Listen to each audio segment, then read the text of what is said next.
Hello, friends. Welcome to the Logistics of Logistics podcast. My name is Joe Lynch. Thank you so much for joining us today.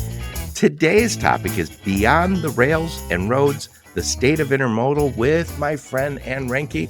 How's it going, Ann? Great. Thanks, Joe. Thanks for having me on. I'm excited to talk to you again.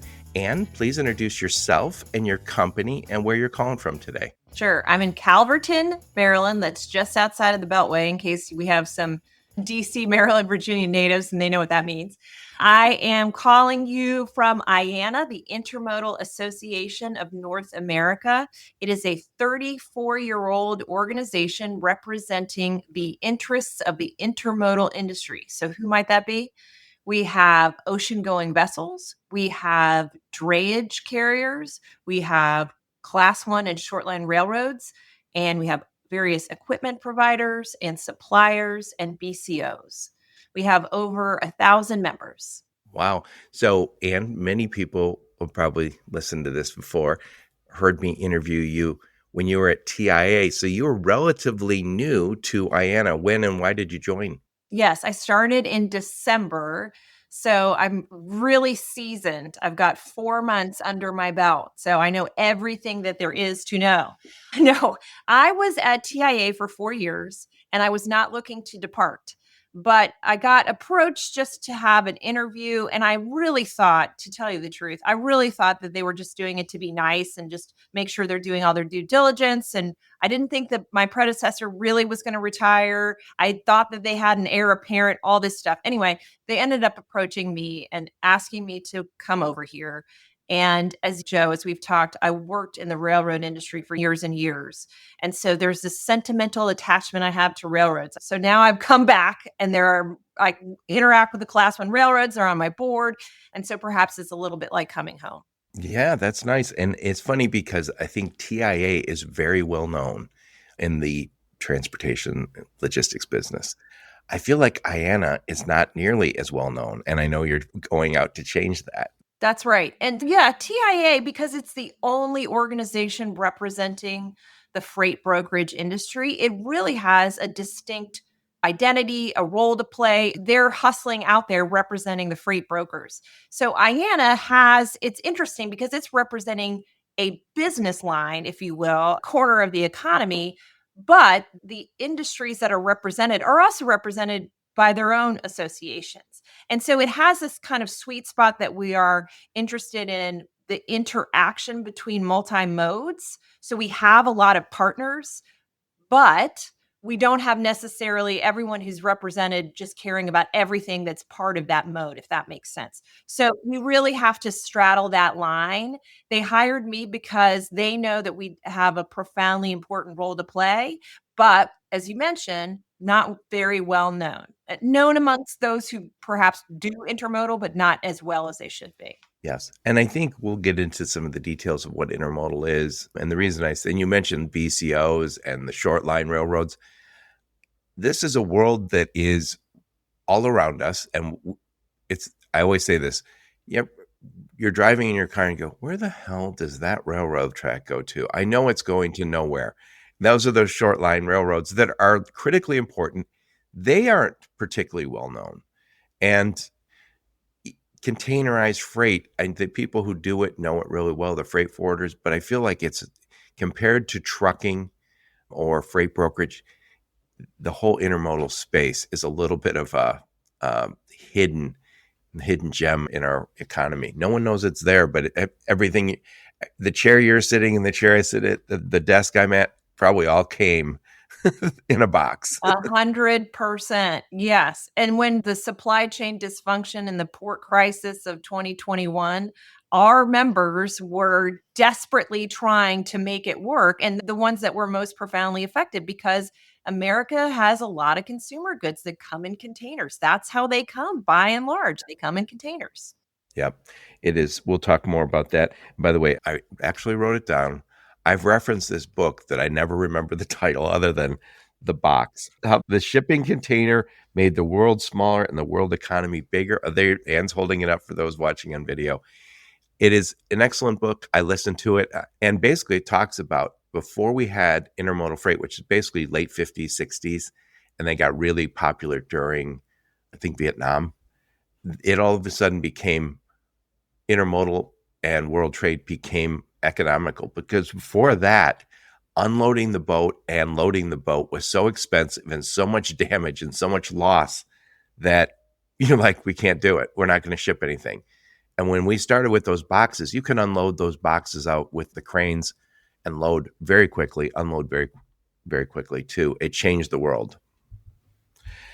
Anyway, and tell us a little bit about you. Where'd you grow up? Where'd you go to school? Some career highlights before you joined IANA. So I grew up in Bethesda, Maryland. And this is where I start wanting to talk about the Redskins, now the Commanders, most of the time, because, and I won't spend too much time on it, but anyone who lives in this area knows that it has been 30 years of mediocrity. And there used to be triumph, and it was such a way to bring the city together. And I'm old enough to know those days. And so now the season that we just had, Joe, has been a way to renew our faith and a way to feel good. Politics is terrible at any time, but certainly this time no different. And so to have something to believe in that gives you joy is really tremendous. All right, so there, I've said it. I'm not going to talk about that. I have to stop you right there, because you act as if 30 years of bad record somehow matters to a Detroiter. We have not had, until recently, we have not had anything. Everyone in Detroit for years would say, oh, who's your team, or your playoff team? We knew you were talking about who your playoff team. So Washington was one of my playoff teams back, I'm thinking, in the 70s, John Riggins and all those. I love those guys.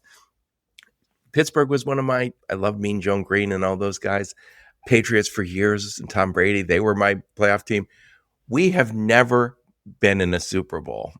I know. I'm By the way, sorry. by the way, I got to tell you, this is how bad it was. When I was a little kid, my parents bought a house, and it was the Lions football coach. He was moving. I think he moved to Miami. And when he gave me like a dozen footballs, actual Detroit Lions footballs, me and my friends played with him. We thought we were half Lions, right? And then I played on the Dearborn line. So I grew up loving the Lions. And then I just faded away. It's just like floated away. Anyway. But now you got a great coach, and Oh, you got yeah, a yeah. We great love it now. quarterback, and I will say the Commanders did beat the Lions in the playoffs, which I know hurt, although we felt jubilant. Anyway. Yeah, we didn't expect to lose. I think we had so many injuries by the end. But yeah, it's just nice to be part of the mix. Say we could win. We've been irrelevant for so long. I know. Anyway. And everybody deserves their day in the sun. So getting back to it, beyond your football upbringing, what was your, where'd you go to school? Some career highlights before you joined TIA and IANA. I went to Rice University in Houston, Texas. Sorry about University of Houston losing last night. I really was pulling for them. That was a tough one. We were in the Southwest Conference when I went, so we used to routinely lose to Texas and Texas A&M and Texas Tech. Now Rice is part of a different, smaller conference, and I think they still lose to a lot of teams, but that's okay. We have a good baseball team. Then I went to law school at Wake Forest in North Carolina, and I came back to DC. I got into lobbying because I did not feel like being a lawyer. The law firm job I first had was doing work of a trained monkey. I just couldn't get behind it. Lobbying is like advocacy, right? It is. It's just a different kind. And so I really enjoyed that. And working for CSX for as long as I did, 16 years. That's the railroad company, CSX. That's the railroad. Was never boring. Sometimes dramatic, but never, ever dull. I enjoyed it. I enjoyed it until I didn't. And then I got an opportunity to work at the U.S. Department of Transportation, where I was an appointed position. I did congressional affairs, intergovernmental affairs, and what a education. It got me out of my specific mode of railroads because I got exposed to all the different modes. And that's how TIA found me, because I was at this position where I had a world view of trucks and ships and trains and all of it, as opposed to just trains. Had I not been at USDOT, I would never had that TIA job. And if I had never had that TIA job, I never would be here at IANA. So tell me, not talk to anybody from the Department of Transportation, what is its role? So I know there's at the ports, there's the Federal Maritime Commission on the ports, and then there's the DOT that goes right to the ports, or does it overlap? Yeah, so it's interesting. DOT has different administrative agencies that take up for the different modes. So DOT in this particular case has MARAD, and MARAD, which is the Maritime Administration, does a lot of the kind of, they regulate the service academies, right? So like the Coast Guard Academy and the Merchant Marine Academy and that kind of thing. And they also then provide port grants for the various ports, whereas the FMC, Federal Maritime Commission, really is looking at kind of the business transactions, the business of the port, and the MARAD's really more about the safety and the growth of the port, if that makes sense. Yeah. So, what is the DOT's mission beyond the ports? Yeah. So interestingly enough, DOT's mission is typically safety, the safety of the various modes. It has become over the years, because of congressional delegation, the one of the largest grant making authorities as well. The safety of the highways, right? The safety of the railroads, the safety of the skies, most critically recently. That is a huge mission of the Department of Transportation, because this is all interstate commerce. You have to have this larger regulatory body that has expertise and specializes in the safety and provides that infrastructure, right? But because Congress has over the years decided they don't want to be in the business of doing its job. Sorry, that's like a biting remark here, but of appropriating money to projects, they have provided these enormous grant programs. So the FRA has CRISI, for example, and the DOT writ large has Wait, what is the FRA? the FRA is the Federal Railroad Administration. So they're in charge of safety, of course, but now they also have an opportunity to give grants to various groups across the United States who would like a grade crossing removed, or they would like a overpass over a road, or that kind of stuff. So they still do safety as they should, and then now they're doing a lot of grants. So, do they get involved with the highways and saying, "Here's a grant for highways"? Yeah. So this, now we're getting really weedy, but the gas tax funds the Federal Highway Administration, and that money goes into FHWA for them then to administer and allot to the various states. As you may know, the gas tax, because cars have become more efficient and because the gas tax hasn't been raised since 1992, it does not cover the actual demand on the roads. And so what typically happens is Congress then has to supplement with general funds for various additional needs. It's interesting when you go back in our history a little bit, when we had this big expressway and highway programs in the 60s and 70s, it connected the United States and made it into one cohesive market. Because there was a time where business was much more regional. Even when I was a kid, like you'd have Stroh's beer was local here to Detroit, and Miller was a Milwaukee thing. Everyone had their own potato chips, their own beer company, own soaps even. And then we started consolidating and going national at a certain point because we could, because the cost of trucking and the cost of distribution was different. Even talking to my mom moved from the coal mines in Pennsylvania to Detroit during the war. And I remember she said, "Oh yeah, you'd have to take the train. I guess you could take a car." She goes, "But it wasn't like there was expressways here. like driving on surface streets. Pennsylvania's 6 hours from here, 5 hours from here." And I was like, "You take a train?" She's, "Yeah, like there's no planes to take." It's like a rich person thing then. And I was like, "That's crazy." Yeah, it's really, the whole transportation infrastructure has been completely revamped since our parents were kids, right? Yep. Yeah, it's by the way, the Southwest, Arizona, and parts of Texas, they weren't connected to the United States. If somebody said, "Yeah, I want to drive to Texas," you're gonna be driving on some of those gray roads. You're gonna be driving on roads where you're like, this is like you're going like the old fashioned like two-way streets. Yeah, So they have roads that are called like FR 1718 or whatever, farm road, right? That's what it was. It's that's, even if you hear people talk about Route 66, that's famous. No one takes it anymore because it's a two-way street. But anyway, I think when it works, the infrastructure programs are the backbone of our economy, the backbone of our whole industry. I think we tend to focus, I know I tend to focus on the negatives of what Washington brings, but when it works, it really works. Yeah, agreed. Let's talk. I want to talk about a few things, but first off, let's just talk about the basics of intermodal because I don't think everybody does that every day. I think we're all touched by it, but we don't understand it.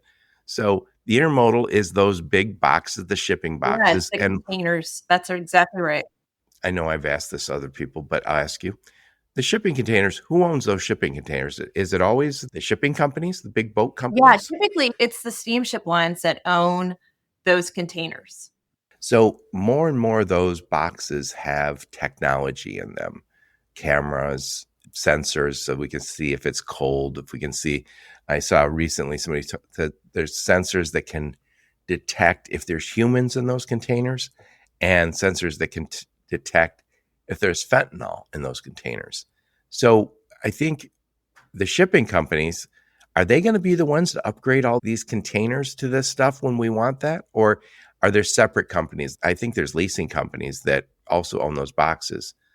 I don't know how deep you've gotten into the weeds on this. Not deeply enough, but yeah, the part of the conversation, Joe, that you and I had when I was with TIA is a couple of things. One is the expectation of timeliness. It's critical to a lot of our retailers, of the people on the end who are receiving the containers. So there is a recognition that they want timeliness and an understanding and appreciation of when the container is arriving, not just the dray carrier who's supposed to receive it from the vessel that lands at the port, and then the dray picks it up and the dray takes it to a warehouse or to a rail yard and where the railroad takes it. So there's that, but it's also the customer wants it. But also because of fraud and security, there is a sense that there needs to be greater protection of the container, whether it's when it's taken off the vessel, whether it's on the dray, whether it's on the railroad. And so will technology of the containers help supplement that sort of security profile? And I think arguably the answer is yes. And so all of the stakeholders are part of the conversation. We actually, because of our experience with TIA and because of what you're seeing in the cargo theft space, we've started our own cargo theft working group where really we're trying to figure out what can we coalesce around as an industry before we're not seeing a whole lot of action from the federal government. There's a couple pieces of legislation, but what can we do before it eviscerates various companies? There's too many companies who are suffering losses because of this. Yes. Oh, yeah. And I think, like everything, we're asking for visibility. So I talk to people all the time about over the road transportation, and they'll say, we'll give you end to end visibility. And what they mean is from the time they pick it up in Indiana to the time they drop it off in Philadelphia. I was like, that's great, but that is not end to end for the supply chain. End to end for the supply chain, it might have started in China or Vietnam or India. And so that container, we want visibility and we want the security every step of the way. And I think we all have recognized, obviously, securities can mean a lot of different things. I don't want it stolen, but I also don't want the wrong stuff being shipped to this country because they can't check every one of those containers. And there's an enormous effort at the ports to try and make sure we don't have anything bad coming to this country. And when I say bad, I don't mean just bombs and stuff, but I just mean food that's not supposed to be here, plants that aren't supposed to be here, drugs. So there's, Yeah, that's how we have the snakehead fish. You know about the snakehead fish? that's a nightmare. Right, it's a nightmare. And then kudzu, that's why we have kudzu. All of this stuff that was mistakenly sent on a container or in a box somewhere. Yes, yes. So getting back to the containers, the journey. So let's just say I'm ordering, say, shoes. I'm a shoe company and my shoes are being made in China. I send an order for manufacturing. They manufacture them. They get a container somewhere in the middle of China. It's never on the ports. It's in the middle of China. They fill that with shoes and a trucking company pulls it to the port. It gets put on a ship. It's got to clear customs. It goes all the way over here. And then that container arrives here. It's got to clear customs. And then here, that could go by dray truck to a rail and be railed across the country, especially if it was probably came to LA if it was moving from China. And then you mentioned these class B railroads? Class 1 and class 2 and class 3. So the class 1 Yes. railroads are the big guys. So I had it wrong there. So it's class one. So the class ones are the big ones that you see going across the country. The ones that seem like they're going nowhere or they're abandoned, those are the class two and three. And I always see those. And there's one in Ann Arbor, not too far from where I live. And I go, I just thought it was an abandoned railroad until I got into this business and I said, oh no. So the analogy is a regional rail is like a regional airline, the Mesas of the world, and I think the other one I'm forgetting, but they're going to exploring a merger, which is fascinating. But there's not enough necessarily business for the large guys to operate a huge route to say from Los Angeles to Carson City, Nevada. But a regional railroad operating under maybe the umbrella of that larger railroad, that larger airline could do it. So this is the same thing, which is the class twos and threes. This is business that may not be big enough to sustain a class one railroad, but is plenty for a class two and three. And they may receive it through interchange or what have you, but that's the purpose of it. So that container could go all the way to by rail and go to another railhead and be moved by dray and then taken to a warehouse or picked up by a truck, or it could go on those shorter rail, the two or the class two or the class three, and those might only go 50, 100 miles, and they will support dozens of industrial locations. I never was aware of that, but it is we're talking about rail is cleaner than trucking. Generally speaking, you need enormous volumes. You can't do it with, obviously, aren't going to deliver to a house. You need big volumes, but it's cleaner and greener. So I think a lot of supply chains are looking at it. Yeah. So the railroads used to famously say, and maybe the stat has changed, but they got 458 miles per gallon. So that is part of sustainability, is certainly part of most people's supply chains, is trying to figure out how we can make it sustainable. But really, if it's sustainable, that's great, but you really need it to be efficient. And if it's not efficient, is as sustainable as it could be, you're not going to use it. And so the motivation, of course, is it is the most efficient way to get the box from the port to the end user. And so there's a lot of steps along the way, though. So it's a complicated mechanism. Yep. So when, let's just say it does get by truck or by class two or three rail to some industrial company somewhere in the US, the last time that those goods were touched were in China. Now, when you go before intermodal, that stuff would have been loaded and unloaded a half a dozen times. And it's funny, if you talk to your grandpa always says, oh, I worked at unloading boxcars. And that used to be a job. And boxcars are enormous when you walk up to them. And if you have to unload one, it's apparently a very crazy hard job. But when you're handling it, there's enormous amounts of damage and loss. There was a lot of theft back in the olden days when you unloaded, because you just say, oh no, I got broken along the way. Yeah, they'll never miss it. Yeah. And so ports were notorious for theft and for damage and also tons of injuries. And by the way, if you're getting injured at work, I think you're probably feeling pretty entitled to steal the next day when you come into work. And so when we switched to intermodal, it was enormously efficient in terms of getting all that handling out, and great, really horrible jobs in between. So what are some of the challenges that these companies are going through that own the intermodal business? So part of it is what I just talked about. Cargo theft is an enormous thorn in everyone's side. But part of it too is just ensuring that supply chain works. And as we talked about in 21 and 22, the supply chain did not work. And part of it was because the volume of the demand was just unprecedented. But at the same time, we also had some real downturns in the level of service. Famously, the class one railroads had very bad service in 21 and 22. And then there weren't enough drivers for the motor carriers, for the dray drivers. There weren't enough. And so that meant that capacity was so dear. And so the prices went up.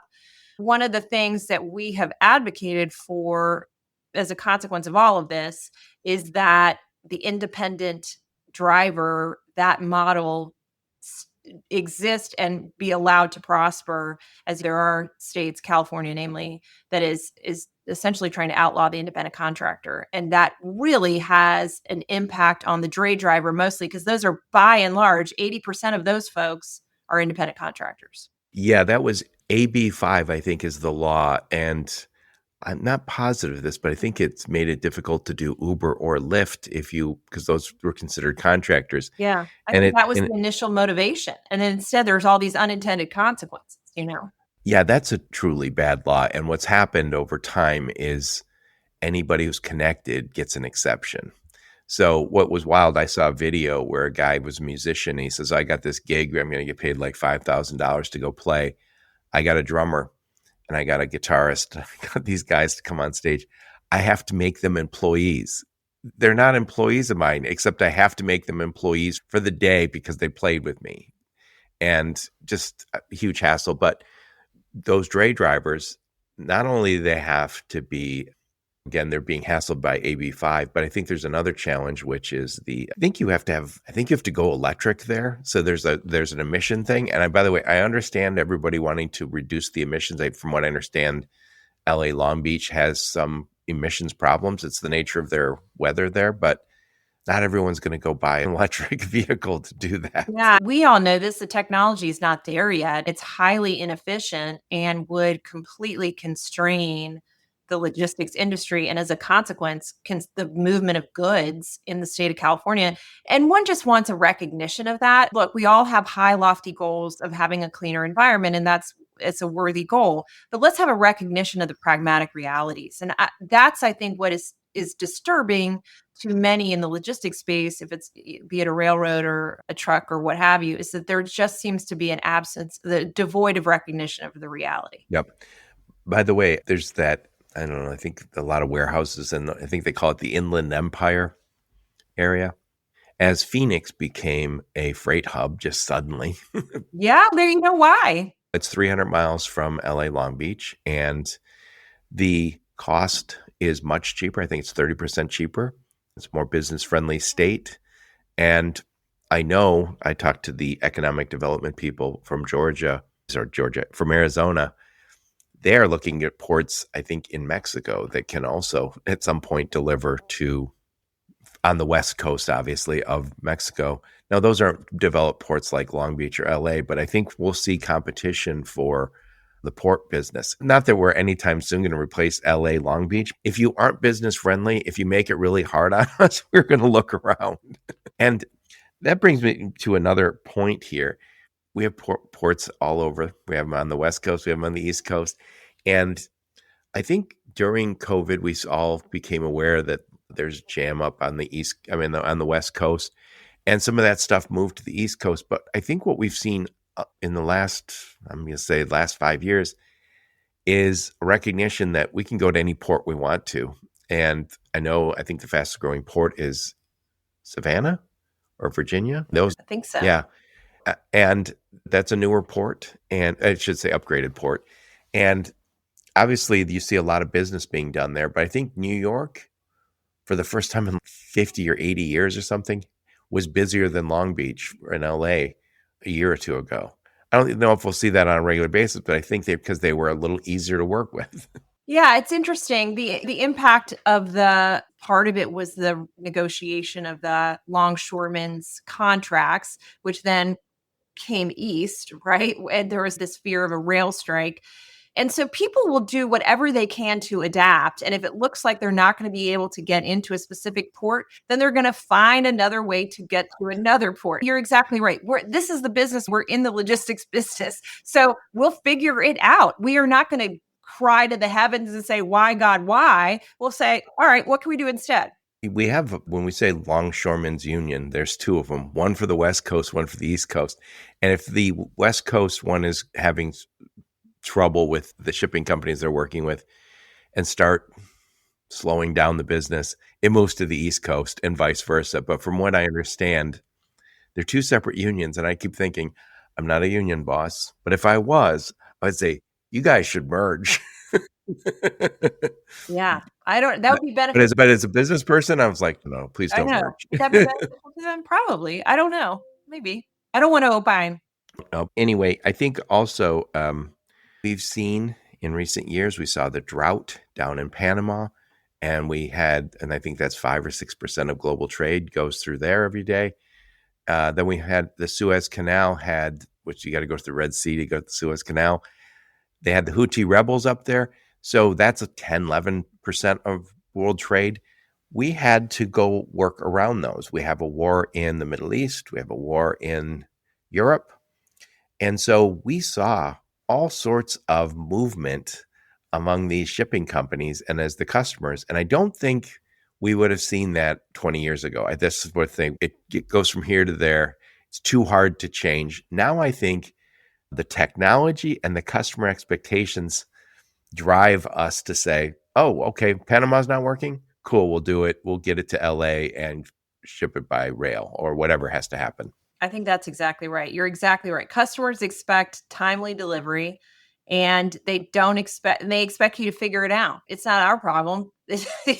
You figure it out. And by and large, our members have risen to the occasion. The thing we can all predict is unpredictability and uncertainty. So knowing that it's not necessarily great for business, but it is good for those folks who love logistics. Yep. And speaking of which, so we're talking on April 8th. It's a Tuesday. And in the last week or so, we've been talking all about the Trump administration tariffs, and it's got everybody in a tizzy. And when I was at Manifest, just when they started talking about the tariffs, and I asked a lot of people, what do you think? What do you think? What do you think? And I'm going to give my quick opinion here, and then I want to hear from you.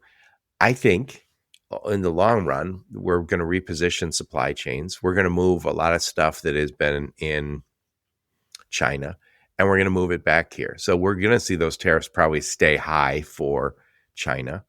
But I think we're going to have better trade agreements with Canada and Mexico, and I'm guessing Latin America to the extent that we work with them.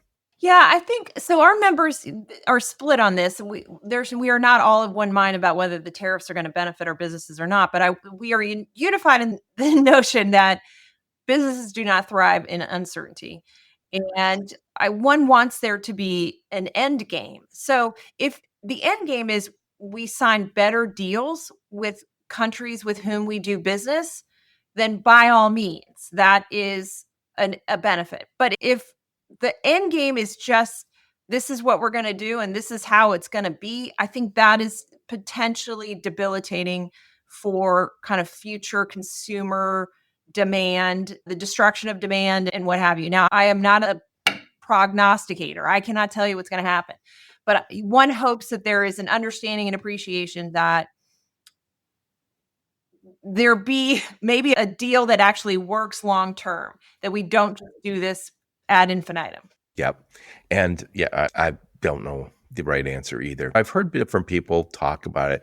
So there's a lot of financial people, and I mentioned this, we talked before we hit the record button, is the United States is like $9 trillion worth of debt that is coming due. So it has to be refinanced.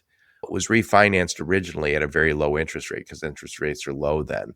And I think if you have a little bit of that uncertainty you discussed, if you markets hate uncertainty, so it would maybe encourage the Fed to lower the rates.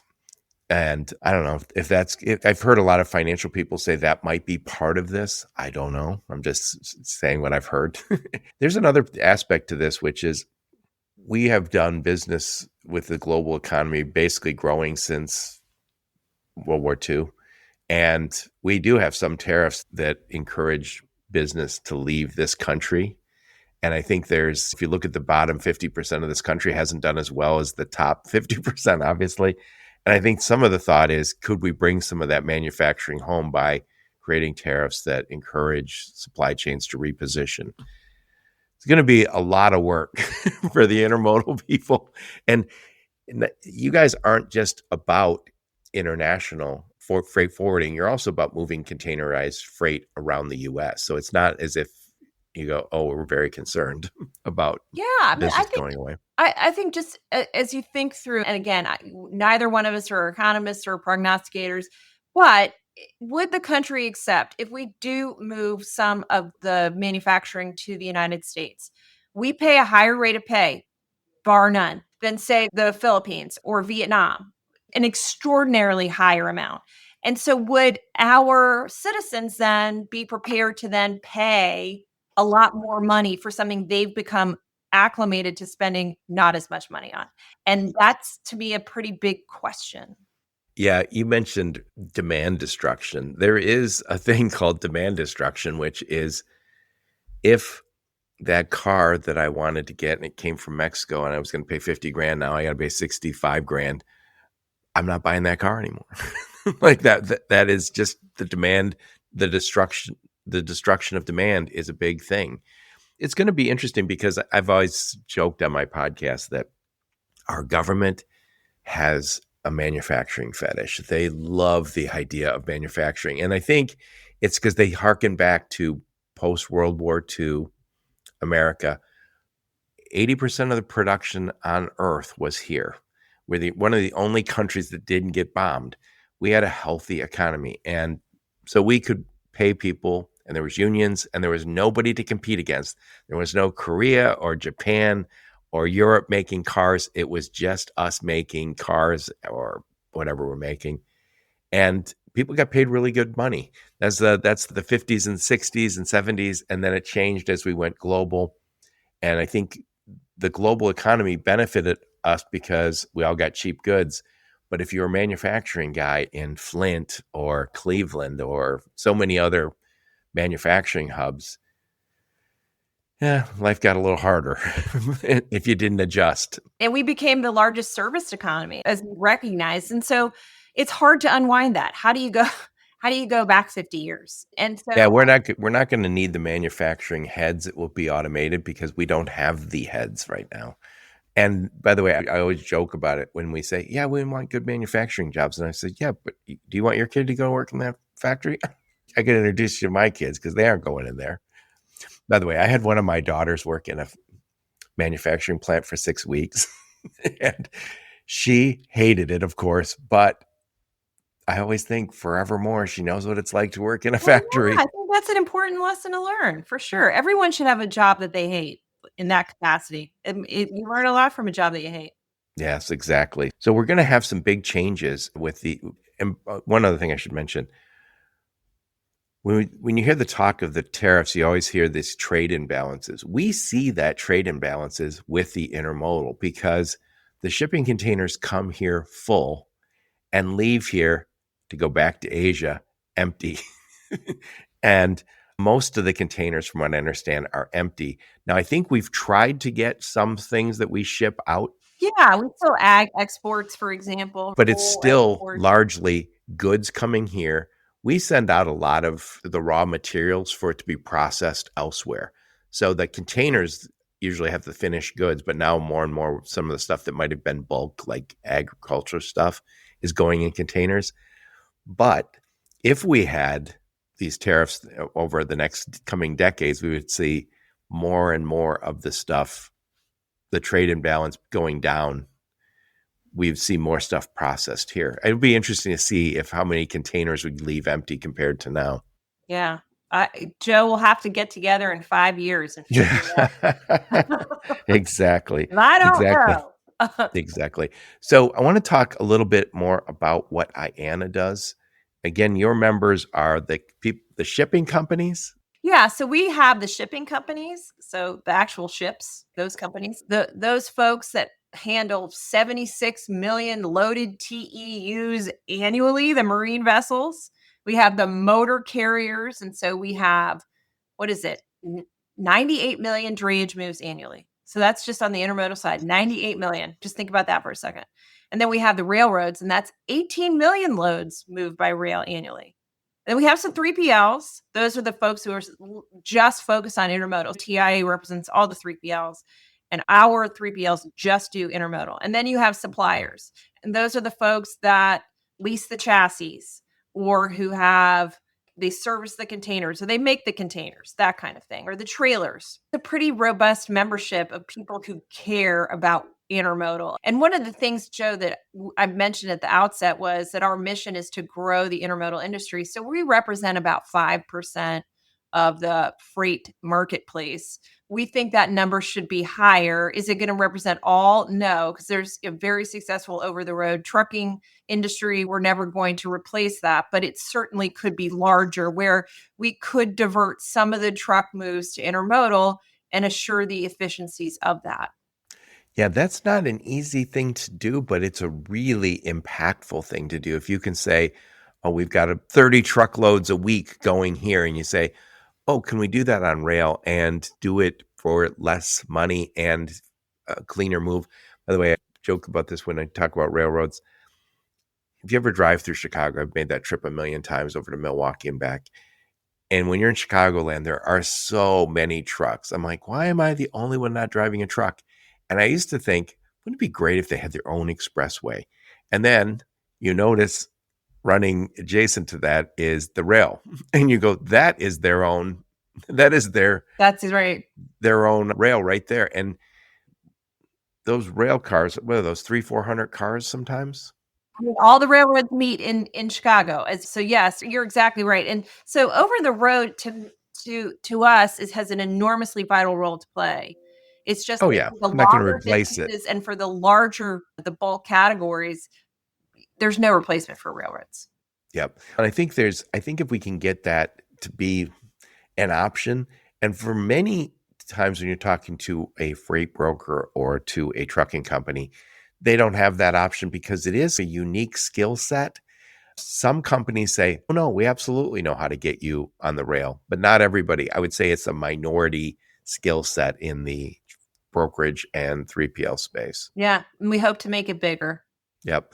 And I think when we look at this industry, it is, again, we talked about a little bit here, it is truly the backbone of not only international freight forwarding, but of our whole economy. And again, it makes things a lot easier, but we don't take full advantage of it because it is a little harder to understand who owns those containers.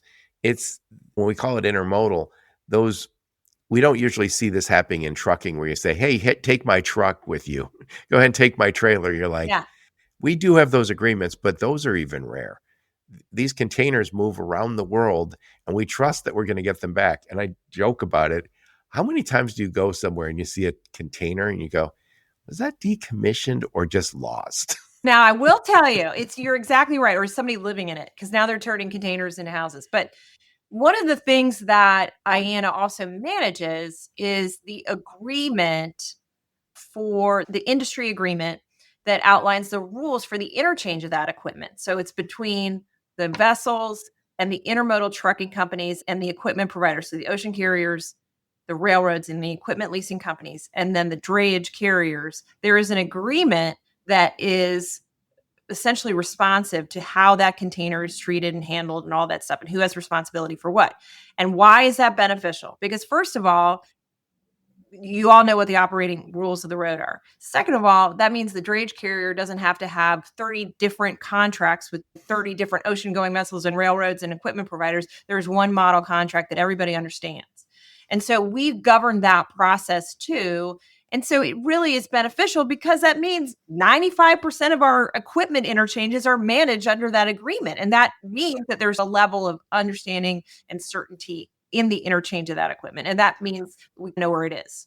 Right. So if somebody wants to get into this business and they say we're over the road and we want to, and by the way, a lot of these companies with your broker or carrier warehousing company, if you're looking to get into this business, it is obviously adding another service you can offer, but I think it also differentiates you in a great way. I think you want to join IANA so you can get involved with using these standardized contracts because you obviously don't. I don't think anyone's working without the IANA contract. I imagine there's some, but I doubt it's many. I don't think it's many. I agree. It's a really small minority. Yeah. The reason why you do is because it's actually helpful. That's why you do it, right? It helps your business be more efficient. It's the grease. I joke about it. Every time you look at a contract, I always say every one of these clauses is in there because there was a lawsuit at some point. Well, you can say that because every clause in this agreement, it's called the UIIA, has been agonized over by an industry committee that essentially looks at it and represents the motor carriers and the ocean going vessels, the railroads, and says, how can we make this better? How can we actually respond to what we're seeing on the ground? And so you're exactly right. Everybody has had their hands on it, and which is a good thing because we are responsive to when the markets change or when conditions change. Yep. So you help your companies. It's not just awareness is today. We're talking about IANA, but you're promoting the industry. You want this whole industry to grow. Are the companies you're working with, how are you helping them grow? Yeah, a couple ways. One is that we have to have a greater sense of advocacy for the industry and a greater sense of awareness. So there are two initiatives that we're in the middle of now. And I think one of the reasons why they brought me on is that we really don't have an advocacy presence of any kind. So that means we're not part of the conversation at in the halls of Congress, at the regulatory agencies. We are, and this is not to be critical of what happened before me. That was just not the motivation. The motivation was really to look at the business and to ensure the business needs. It wasn't necessarily the advocacy needs. But if we aren't out there, we will be forgotten about. And if our business is to grow, there are ways that we can have it be promoted through, for example, there's a surface transportation reauthorization bill every 5 to 6 years. What could that bill do to promote intermodal facilities, for example?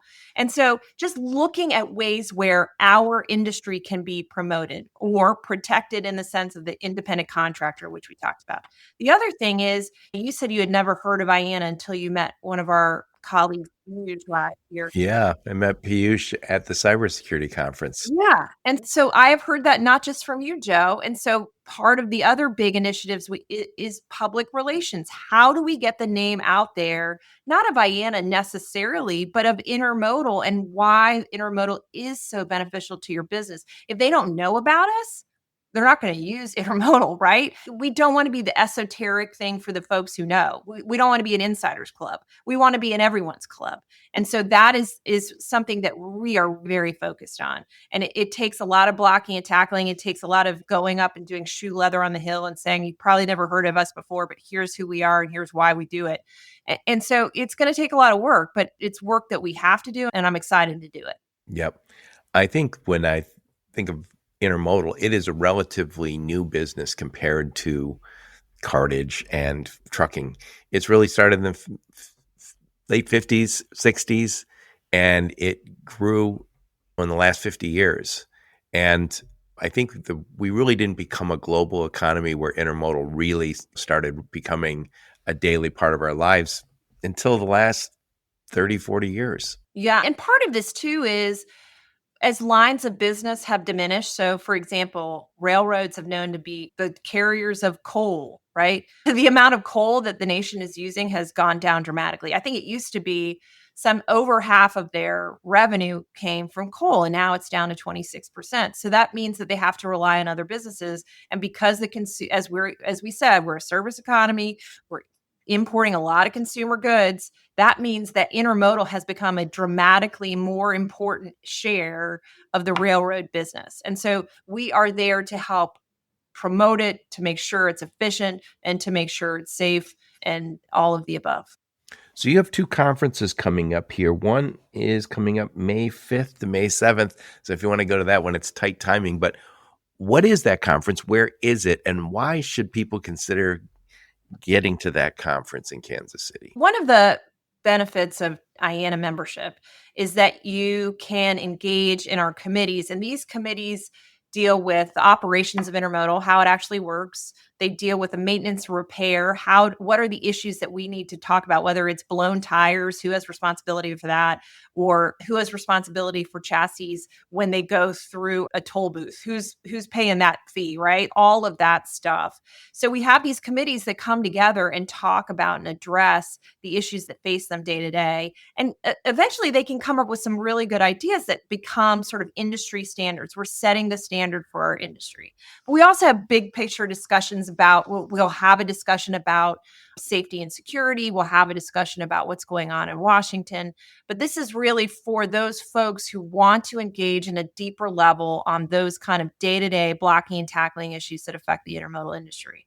We have a bigger, huge conference that basically everybody goes to who is in the intermodal space, who are making deals about business and trying to figure out the right vendors and all of that. And that's our expo, always in Long Beach, at least till 2031. It will be in Long Beach, September 15th through the 17th. And that's just for, if you have touch on intermodal, you need to be there, because we have everything that anyone cares about intermodal. Every person who's in intermodal, that's when you really need to be there to understand what's going to come up, the future of it. Yeah, and I think there's an opportunity for the over-the-road guys who say, yeah, I want to get more involved in that. You get to these conferences and say, yeah, we can do some dray. We can, and by not every container moves via chassis. Some of them go onto flatbeds. And I know a lot of them are being taken to warehousing locations to get some sub-assembly or value added or just moved back out. And I think we're seeing also is as I mentioned, Arizona kind of growing as a new hub. Obviously, the Southwest and Phoenix is a fast growing area.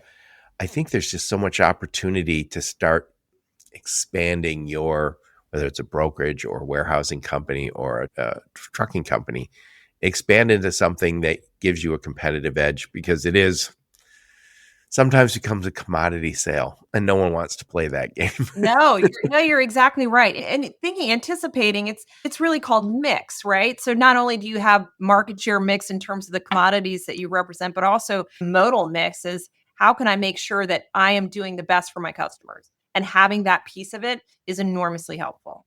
Yep. So is it expensive to join IANA?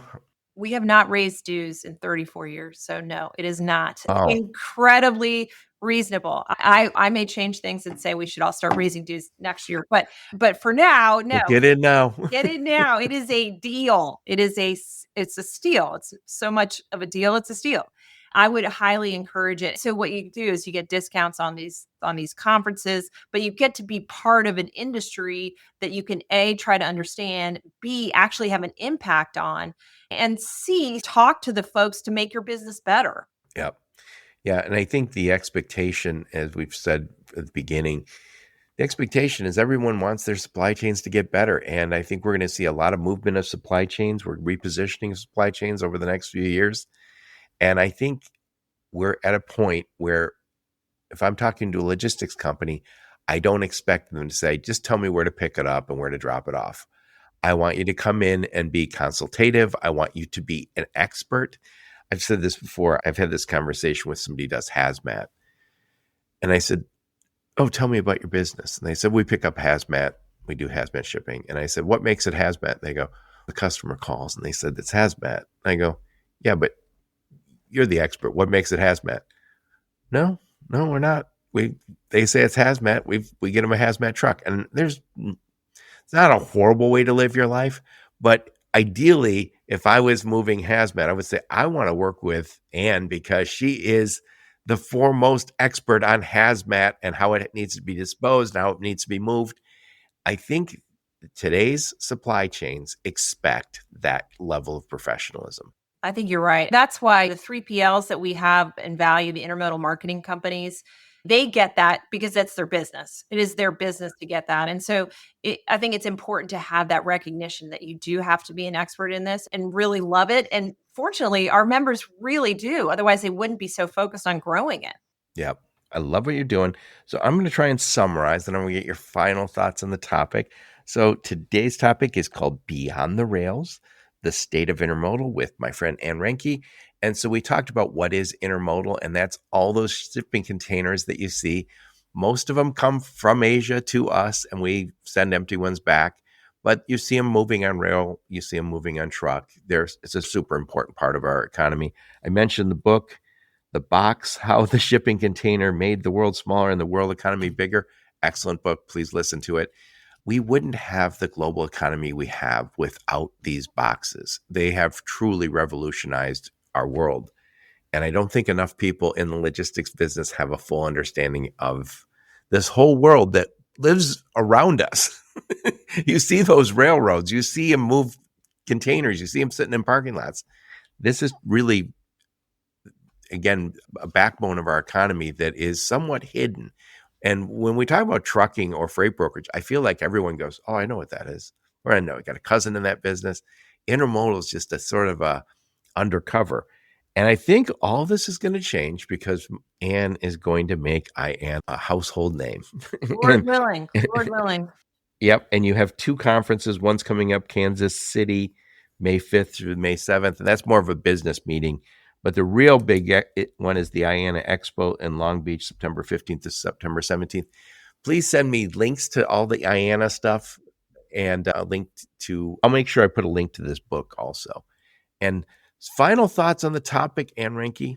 Final thoughts on the topic. I would say this. I think we're going to go through a pretty, let's call it dynamic period for the next couple of years. And it is critical then for our association to be part of important conversations that could dramatically affect us. So we know there's going to be a lot of stuff happening. If we're just sitting back and twiddling our thumbs, like hoping to ride it out, that's not good enough for our membership. We have to be in those conversations. And so you will be hearing our name a lot. I like it. So again, I'll put a link to your LinkedIn profile, link to your website, and any of the links you and your marketing team give me, I'll put in the show notes. And Anne, thank you so much. Thank you, Joe. As always, a delight. Thank you. And thank all of you for listening to my podcast. Your support's very much appreciated. Until next time, onward and upward. You have been listening to the Logistics of Logistics podcast, where we engage with leaders in the logistics and supply chain community. If you like what you hear, please subscribe, hit the like button, and leave us a nice review on Apple or Spotify or wherever else you listen. Also, please check out our videos on YouTube and connect with us on LinkedIn. We're very big on LinkedIn. And you can also reach us on the logisticsoflogistics.com, our website.